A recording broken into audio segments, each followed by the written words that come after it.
আসসালামু আলাইকুম এভরিওয়ান। অসমাপ্ত ভালোবাসা গল্পের সিজন 2 9 নম্বর পর্ব। তো চলো বেশি কথা না বলে গল্প শুরু করা যাক। অন্তর জাহিনের গলা ছেড়ে দিয়ে লাশের একদম কাছে এসে বসলো।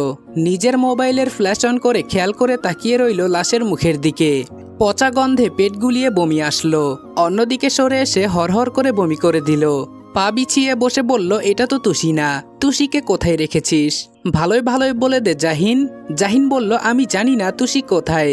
এটা বলেই বের হয়ে এলো গোডাউন থেকে। রুমে এসে চোখে মুখে পানি দিয়ে বেডের উপর পড়ে রইল। অন্তর এলো কিছুক্ষণ পর। জাহিনের পাশে বসে বলল, তুই আমাকে তুষির ঠিকানা বল। জাহিন বলল, আমি জানি না। এই মেয়েটাকে তুষি ভেবে কিডন্যাপ করে এনেছিলাম। আম্মুর অসুস্থতার কথা শুনে দ্রুত চলে গেছি। আজকে এসে দেখি এই অবস্থা। অন্তর জাহিনের দিকে তাকিয়ে বলল, মানুষ মারতে তোর হাত কাঁপে না? না জানি কার মায়ের বুক খালি করেছিস তুই। জাহিন, তোকে আমি শেষবারের মতো জিজ্ঞেস করছি, বল তুষি কোথায়? জাহিন বলল, সত্যি বলছি আমি জানি না। অন্তর উঠে দাঁড়িয়ে বলল, আমি এখন যাচ্ছি জাহিন। যদি কোনোদিন জানতে পারি তুষির কিডন্যাপের সাথে তোর কোনো হাত আছে, আমি আল্লাহ তাআলার কসম করে বলছি তোকে আমি নিজের হাতে খুন করব। অন্তর চলে যেতেই জাহিন চোখ বুজে ফেলল। তার চোখের কোণ বেয়ে গড়িয়ে পড়ছে নোনা জল। তুষি যে আর এই পৃথিবীতে নেই, এই কঠিন সত্য বলার সাহস তার নেই। মিথ্যে বলেও কেমন ভেতরে ভেঙে পড়েছে। জাহিন ছাদের দিকে তাকিয়ে বলল, কিছু কিছু ভুল কখনো শোধরানো যায় না। আমার ভুলের মাসুল হিসেবে আমার জীবন দিয়ে দিতে হবে। এত মহৎ কেউ হতে পারে? নিজের জীবন শেষ করে দেওয়া কি এতই সহজ? আমি বাঁচতে চাই, কিন্তু এ সমাজে আমার বাঁচার কোনো অধিকার নেই। পুরনো একটা পরিত্যক্ত ভবনের ঘরে পড়ে আছে তুষির লাশটা। শরীর কেমন কালচে হয়ে ফুলে উঠেছে। সামনে বসে আছে একজন মধ্যবয়সী নারী। সে কান্না করছে। বাড়িতে আরো দুজন মহিলা। তারা চুলায় গরম পানি বসিয়েছে। এরা তুষিকে শেষ গোসল করিয়ে সাদা কাফনের কাপড় পরিয়ে জীবনের শেষ সাজ সাজাবে। এরপর তুষির অস্তিত্ব এই দুনিয়া থেকে মুছে যাবে। লাশের মিছিলে হারিয়ে যাবে তুষির নাম। শেষবারের মতো তুষিকে একবারের জন্য অন্তর দেখবে না, জানবেও না কোথায় আজ তার প্রিয়তমা অর্ধাঙ্গিনীর সমাধি তৈরি হচ্ছে। মধ্যবয়সী মহিলা জাহিনকে কল করে বলল, আর 1 ঘন্টার মধ্যে আমাদের কাজ শেষ হয়ে যাবে। তারপর লাশ কি করব আমরা? জাহিন বলল, লাশ ফ্রিজিং গাড়িতে তুলে দেবেন। লাশের সাথে আপনি যাবেন। লাশ দাফন হবে নারায়ণগঞ্জের 2500-এর বদ্দিবাজারের এক গ্রামে। মধ্যবয়সী মহিলা বলল, আপনি আসবেন না? জাহিন বলল, না, আপাতত আমি আসব না, তবে আমার 5 জন লোক থাকবে। আপনি ভয় পাবেন না, আপনার কোনো ক্ষতি হবে না। কল ডিসকানেক্ট হতেই মহিলা ওড়নার আঁচল দিয়ে চোখের কোণে জমে থাকা নোনা পানি মুছে নিল। তুষির লাশ এনে প্রথমে বরফের ওপর রেখেছিল গন্ধ দূর করার জন্য। মানুষ সবচেয়ে বেশি ভয় পায় মৃত্যুকে। মহিলাটি তুষির কাফনের মুখ বন্ধ করে বলল, মানুষ মৃত্যুকে ভয় পায় না, কারণ জন্ম যখন হয়েছে মরতে একদিন হবেই। কিন্তু মানুষ প্রিয় মানুষকে ছেড়ে যেতে ভয় পায়। ভালোবাসার মানুষদের চিরতরে হারিয়ে ফেলতে ভয় পায়। মানুষ মূলত মৃত্যুকে নয়, সুন্দর পৃথিবীকে ছেড়ে যেতে ভয় পায়। অবশেষে সব ভয় জয় করে প্রিয় মানুষদের একা রেখে মৃত্যুর কাছে পরাজয় স্বীকার করতে হয়। পরপারে ভালো থেকো তুষি। এই জীবনে যা কষ্ট সহ্য করেছ, পরপারে তার বিনিময়ে আল্লাহ তাআলা তোমাকে কবরে ভালো রাখুক। নয়না অস্থির হয়ে পায়চারি করছে। অনিকেত নয়নাকে শান্ত করার চেষ্টা করছে। নয়না অনিকেতের দিকে তাকালো। রাগ হচ্ছে অনিকেতের ওপর। কেমন অতিরিক্ত দরদ দেখাচ্ছে। অনিকেত নিচের দিকে তাকিয়ে আছে। নয়না বলল, কি সমস্যা আপনার? এটা বলেই অনিকেতের দিকে তাকালো। নয়নার চোখে এই প্রথম অনিকেতের চেহারার সাথে তার বাবার চেহারার মিল খুঁজে পেল। নয়না খানিকক্ষণ স্থির দৃষ্টিতে তাকিয়ে থেকে বলল, প্লিজ ভাইয়া, আপনি গিয়ে আপনার জায়গায় বসুন। অনিকেত বসে পড়ল। নয়না জিয়ানকে কল করলো। ওপাশ থেকে রিসিভ করে বলল, জাহিন আর অন্তর কারো কোনো খোঁজ পাচ্ছি না। দুজনের একজনও কল রিসিভ করছে না। নয়না বলল, এত রাতে তুমি ওদের কোথায় খুঁজবে? চলে এসো হসপিটালে। সকালে সোজা থানায় গিয়ে কেস ফাইল করব। নয়না ফুপিয়ে কেঁদে ফেলল। অনিকেত জিজ্ঞেস করলো, কি হয়েছে? নয়না কাঁদো কাঁদো গলায় বলল, অন্তর ভাই ফোন ধরছে না। আমার বুকটা কেমন করছে, সবকিছু কেমন এলোমেলো হয়ে আছে। আর এই রাতটা এত দীর্ঘ কেন? অনিকেত নয়নার দিকে পানির বোতল এগিয়ে দিয়ে বলল, পানি খেয়ে একটু রিল্যাক্স করুন। আমরা সকালের মধ্যে কোনো খোঁজ না পেলে থানায় যাব। ঠিক তখনই নয়নার ফোনে একটা অজানা নাম্বার থেকে মেসেজ, তুষি বেঁচে নেই। আজ রাতেই তার দাফন সম্পন্ন হবে। প্লিজ এই কথাটা এখন কাউকে বলবেন না। যদি এখন কথাটা গোপন রাখেন তাহলে পরবর্তী সব আপডেট জানানো হবে আপনাকে। নয়নার হাত থেকে ফোন পড়ে গেল। অনিকেত বলল, কি হয়েছে সুনয়না? নয়না ফিসফিস করে কিছু বলল, কিন্তু তার মুখ থেকে কথা বের হচ্ছে না। ফ্লোরে বসে পড়ল নয়না। দুঃস্বপ্নের মতো ভয়ঙ্কর একটা রাতের পর অবশেষে নতুন ভোরের আলো ফুটেছে। নয়না হসপিটালের কেবিনের এক কোণে দাঁড়িয়ে নামাজ আদায় করলো। নামাজ শেষে জানালা দিয়ে বাহিরে তাকিয়ে বলল, আমি কি করে মেনে নেব যে তুই আর এই পৃথিবীতে নেই? এভাবে কেন ফাঁকি দিলি আমাকে? একবার কি আমার সাথে দেখা করতে পারতি না? নয়নার ফোনের নোটিফিকেশন বেজে উঠল। কাপা কাপা হাতে ফোনটা হাতে নিয়ে দেখে তুষির কাফন জড়ানো ছবি, কবরের ছবি। নিচে তুষির কবরের ঠিকানা লেখা। নয়না চোখ বন্ধ করে জোরে জোরে নিঃশ্বাস নিল। মিতা বেগম হাতের ইশারায় নয়নাকে কাছে ডাকছেন। নয়না নিজেকে সামলে নিয়ে মিতা বেগমের সামনে গিয়ে দাঁড়ালো। মিতা বেগম বললেন, কাঁদিস কেন? আমি তো সুস্থ হয়ে গেছি। বাসায় যাব কখন আমরা? মিতা বেগম নয়নাকে আরো কাছে ডাকলেন। এরপর নিজের হাতে নয়নার চোখের পানি মুছে দিলেন। নয়না মুখ চেপে কান্না আটকানোর চেষ্টা করছে। সহ্য করতে না পেরে কেবিন থেকে বেরিয়ে জিয়ানকে জড়িয়ে ধরে চিৎকার করে কাঁদতে লাগলো। কান্না করতে করতে নয়না কথা বলতে পারছে না।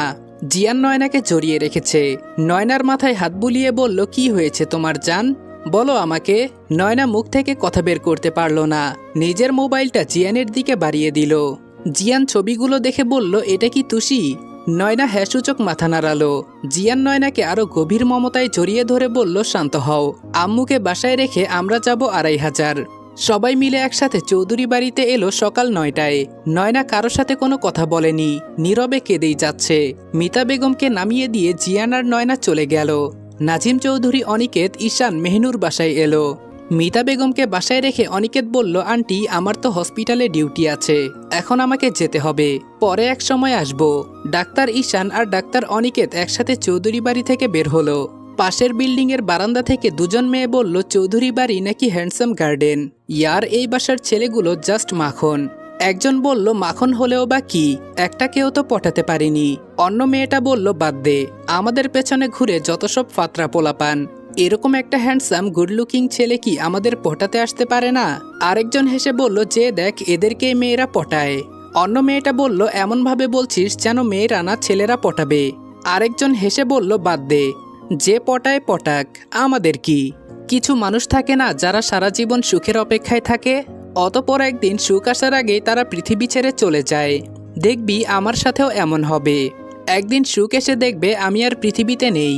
আচ্ছা নয়ন, মানুষ মৃত মানুষের জন্য ভালোবাসা দেখায়, জীবিত মানুষকে অবহেলা করে কেন? রুহ কবজ হওয়ার পর কদরের কি কোনো মূল্য থাকে? সুনয়না বলল, চুপ কর তো, সারাদিন কি আজে বাজে বকিস? একদিন তুই পৃথিবীর সবচেয়ে সুখী মানুষ হবি। আচ্ছা তোর বাবার কাছে তুই সব কেন বলিস না?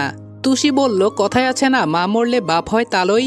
একবার বলেছিলাম, তারপর আমাকে চড় দিয়ে গালে আঙ্গুলের ছাপ ফেলে দিল।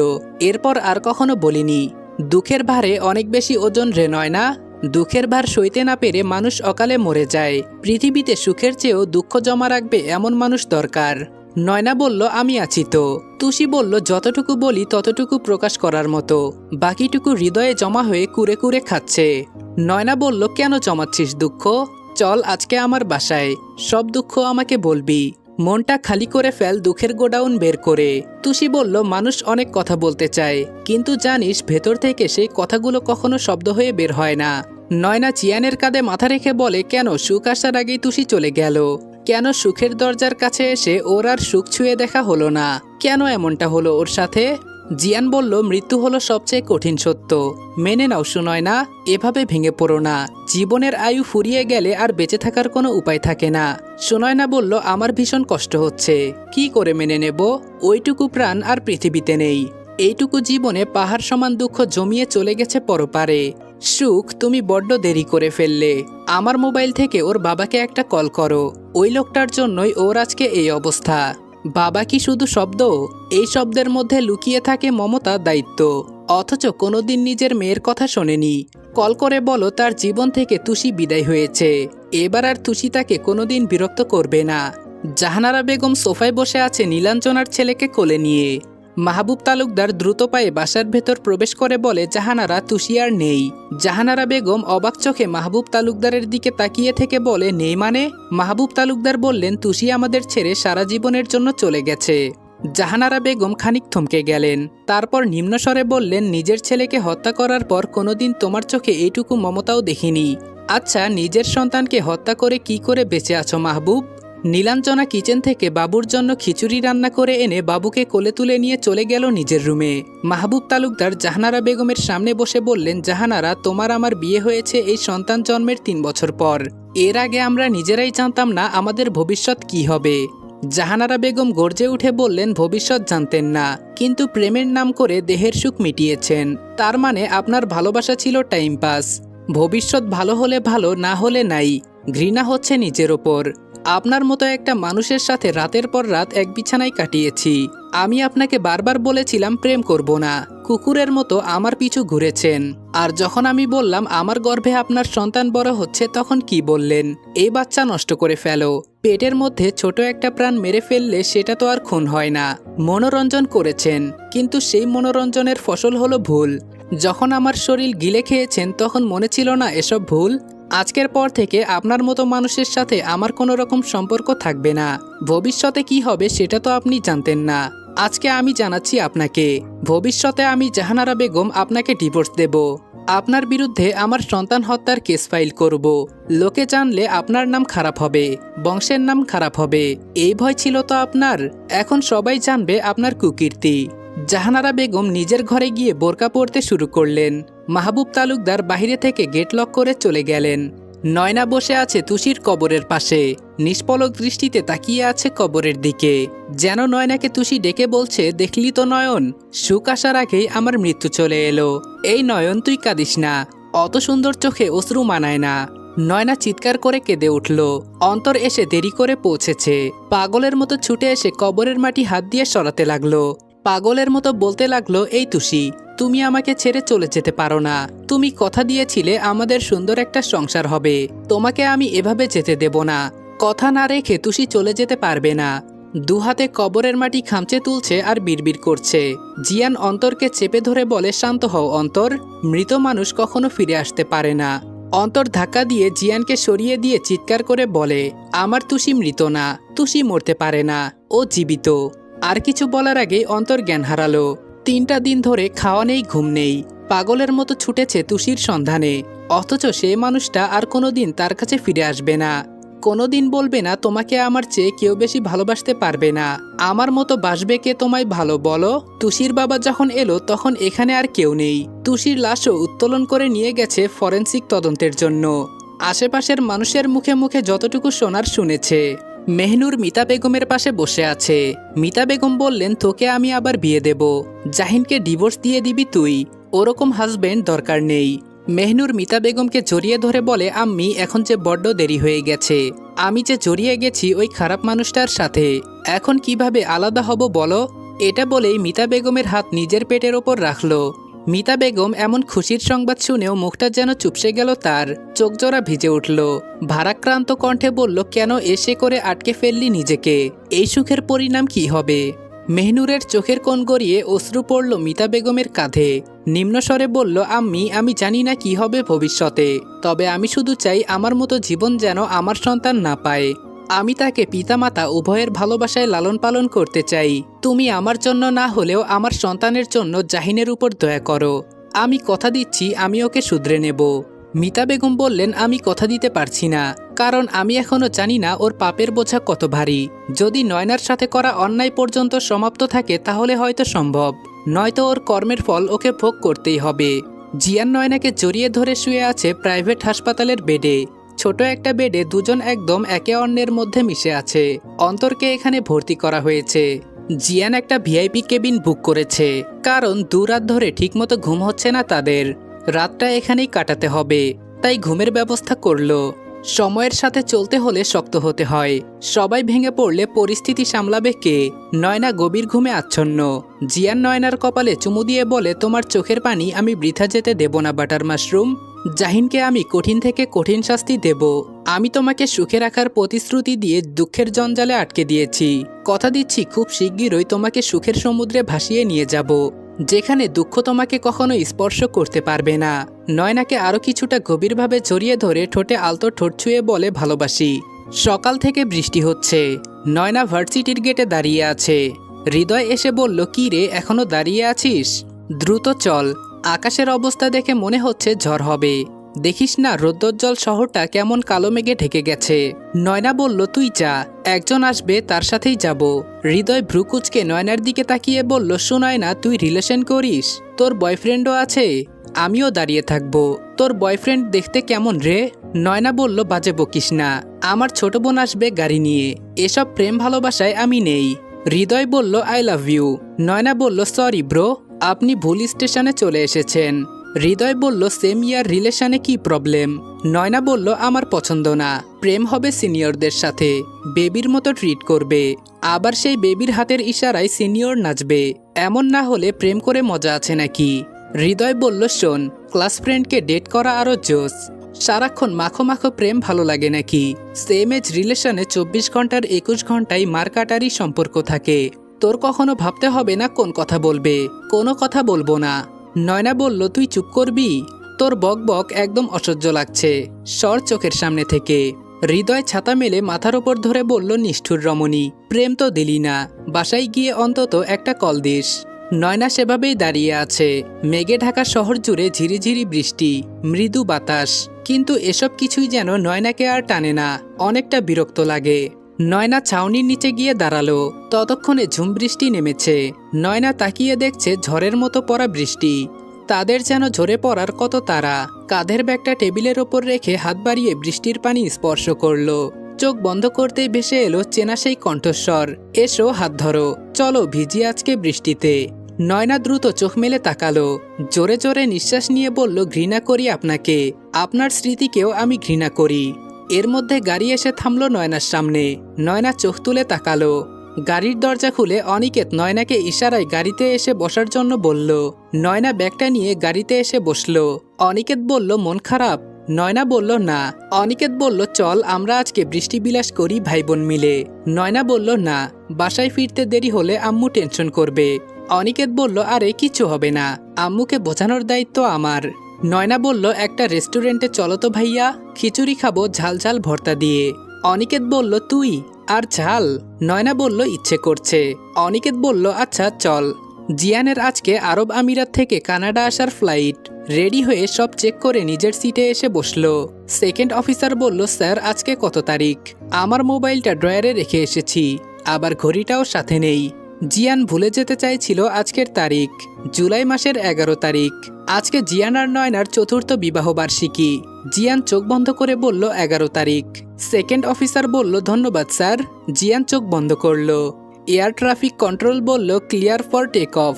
জিয়ান চোখ খুলে বলল, ladies and gentleman, this is your captain speaking, we are ready for take of.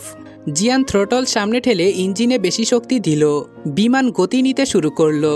ধীরে ধীরে প্লেন উপরের দিকে উঠতে থাকলো। মনের ভেতর তুমি, তুমি মানেই দহন। দগ্ধ হৃদয়ে বেঁচে আছি, তবুও বলি আমি ভালো আছি। বছর শেষে ক্যালেন্ডারের মতোই তোমাকে আমার জীবন থেকে বাদ দিয়ে দিলাম। ভালো থেকো প্রিয়তমা অর্ধাঙ্গিনী। মনের বেদনা কেবল নিজস্ব দায়িত্ব হলে সর্বস্ব। বিমান মেঘের স্তর ভেদ করে ওপরে উঠতেই শহরটা ক্রমশ ছোট হতে থাকলো। একসময় আর দেখা গেল না শহর। জানালার বাহিরে কেবল সাদা মেঘ, অথচ জিয়ানের ভেতরে জমে আছে ঘন কালো স্মৃতি। অটো পাইলট অন করে সে একটু পেছনে হেলান দিল। ককপিটের আলো নিবু নিবু, সবকিছু নিয়ন্ত্রণে আছে। আজকে কেবল মনটা ছন্ন ছাড়া। একসাথে কাটানো 2 বছর তো আর কোনো ক্যালেন্ডারের পাতায় আটকে থাকে না। কিছু স্মৃতি থাকে যেগুলো তারিখ মানে না। হঠাৎ এসে বুকের ভেতর ধুম করে বসে পড়ে বজ্রপাতের মতো। মিতা বেগমের সাথে কথা হয়েছিল, তখন সে বলেছিল বৃষ্টির কথা। আনমনে জিয়ান ভাবতে লাগলো, নয়না কি এখনো বৃষ্টি ভালোবাসে? আমার মতো এখন কি বৃষ্টিকেও ঘৃণা করে? কত কথা, যার কোনো উত্তর নেই, শুধু মনে পীড়া বাড়ে সেসব কথায়। জিয়ান চোখ বন্ধ করলো। মনে পড়ে গেল সেই শেষ দিনটার কথা। কি থেকে কি হয়ে গেল, মুহূর্তেই যেন সাজানো স্বপ্নগুলো ভেঙে গেল। কে জানতো সেটাই হবে শেষ দেখা। কিছু কথা আর বলা হলো না, কিছু ক্ষমা আর চাওয়া হলো না। জিয়ান ভেবেছিল সব ঠিক হয়ে যাবে, কিন্তু সময় যে সবচেয়ে বড় ভুলটা করে বসে। সে কেবল চলে ফুরিয়ে যেতে জানে, ফিরিয়ে দিতে জানে না। ককপিটের ফার্স্ট অফিসারের কণ্ঠ ভেসে এলো, ক্যাপ্টেন ক্রাশিং অ্যালটিটিউড রিচড। জিয়ান শান্ত স্বরে বলল, রজার। শান্ত কণ্ঠ, অশান্ত মন। রেস্টুরেন্টে বসে নয়না চুপচাপ খিচুড়ি খাচ্ছে। বাহিরে তখনও বৃষ্টি পড়ছে। জানালার কাচের গায়ে বৃষ্টি পড়ে টুপটাপ শব্দ হচ্ছে। অনিকেত নয়নার দিকে তাকিয়ে বলল, আজকে এত চুপচাপ কেন? কিছু তো একটা হয়েছে তোর। নয়না বলল, এমনি। অনিকেত বলল, কি হয়েছে বল আমাকে। নয়না চুপ হয়ে রইল কিছুক্ষণ, তারপর মুচকি হেসে বলল, তোমার বিয়েতে আমাকে দাওয়াত দাওনি কেন? অনিকেত নয়নার দিকে তাকিয়ে বলল, রেজার কথা মনে পড়ছে? নয়না বলল, না ভাইয়া, নতুন করে আর কি মনে পড়বে। কিছু মানুষ থাকে যাদের মনে পড়াও একটা অভ্যাস। অভ্যাসের জন্য কারণ লাগে না, তাই ঘটা করে তাদের আর মনে পড়ার কিছু নেই। অনিকেত আর কিছু বলল না। ভাই হিসেবে সে জানে কিছু কষ্টের ভাগ নেওয়া যায় না, কিছু দুঃখ কেবল একান্ত ব্যক্তিগত। কানাডার আকাশে ঢুকতে ঢুকতে সূর্য তখন অস্ত যাচ্ছে। অস্তমিত সূর্যটার কমলা আলোয় মেঘগুলো পোড়া কাগজের মতো দেখা যাচ্ছে।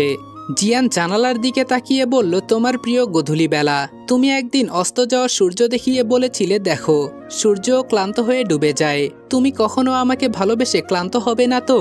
হঠাৎ ভাবনার জগৎ থেকে বেরিয়ে ইন্টারকমে ঘোষণা দিল, we will be landing shortly, please fasten your seat belts. কথাগুলো বলার সময় তার কণ্ঠ একদম পেশাদার, কেউ বুঝতে পারবে না এই কণ্ঠের আড়ালে কতটা কষ্ট লুকিয়ে আছে। সারাটা দিন নয়নার মন খারাপ ছিল। এখন রাত 9টা বাজে। নয়না বারান্দায় দাঁড়ালো। আকাশে বিন্দু পরিমাণ মেঘের আনাগোনা নেই। ঝলমলে চাঁদ তারা দেখে বলার উপায় নেই যে সারাটা দিন ঝুমবৃষ্টি ছিল। নয়না নিজের ফোনটা হাতে নিল, ফোনের ডাটা অন করলো। স্ক্রিনে অনেক নোটিফিকেশন আসতে লাগলো, কিন্তু যার মেসেজের জন্য বুকটা হঠাৎ কেঁপে ওঠে সে আর টেক্সট করে না। নয়না মৃদু স্বরে বলল, সব শেষ হয়ে গেছে নয়না, এখন অপেক্ষা করা মানে বোকামি। মানুষ খুব সহজেই ভুলে যায়, আমি কেন ভুলতে পারি না? কিছু শেষ হলেও কিছু থেকে যায়, কিছু নাম না নেওয়া অনুভূতি, কিছু না পাঠানো বার্তা, কিছু অলিখিত ভালোবাসা, আর থেকে যায় কিছু মানুষ যারা দূরে থেকেও অদ্ভুতভাবে জড়িয়ে থাকে হৃদয় জুড়ে।